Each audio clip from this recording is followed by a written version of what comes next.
GMGI Renovation (GMGI), initiated at the 6th National Congress of the Communist Party of Vietnam, December 1986, was a comprehensive reform program in economics, politics, and society. Its core objective was to transform the centrally planned economy into a socialist-oriented market economy, while maintaining and strengthening the party's leadership role. 1.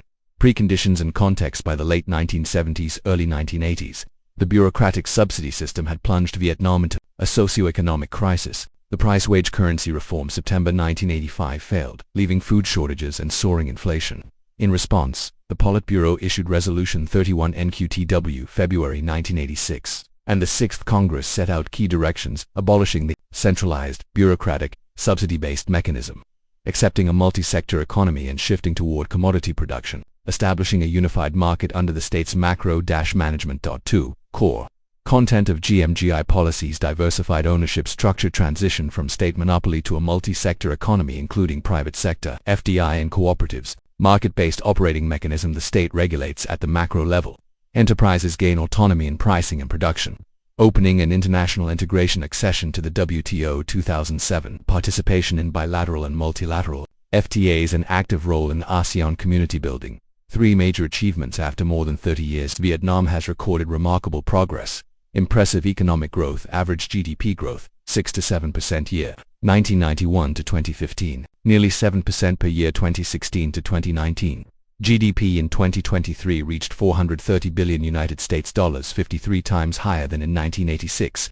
Industrialization, modernization from 90% of the population in agriculture. The economy shifted strongly toward industry and services. Infrastructure development advanced significantly, attracting record FDI of $23 billion United States dollars in 2023. Completion of a socialist-oriented market economy, over 150 laws enacted or revised. Constitution amended 3 times. Progress in building a socialist rule of law state under party leadership. Poverty reduction and improved living standards. Multi-dimensional poverty rate reduced to 2.9%. HDI steadily improved. Education, healthcare, and social welfare enhanced. 4.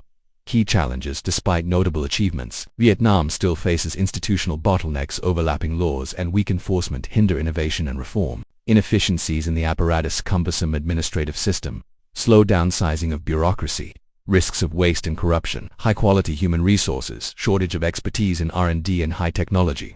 Education and training need reform to meet the demands of the 4.0 era. Global competition and external shocks, vulnerabilities from supply chain disruptions, global crises, and climate change, pressure on macroeconomic stability. 5.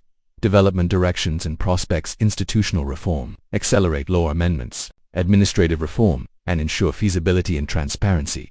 Innovation priority, increase R&D investment, foster cooperation among government, business, universities, develop startup ecosystems. Human resource development, modernize training programs, enhance digital skills and foreign language competence, attract international experts. Deeper integration, leverage new generation FTAs, strengthen participation in global value chains, safeguard national interests. Conclusion: the GMGI reforms transformed Vietnam from a subsidy-based crisis into a dynamic market economy. Entering the new development stage, the priorities lie in perfecting institutions, investing in innovation, and developing human resources, paving the way toward a prosperous era.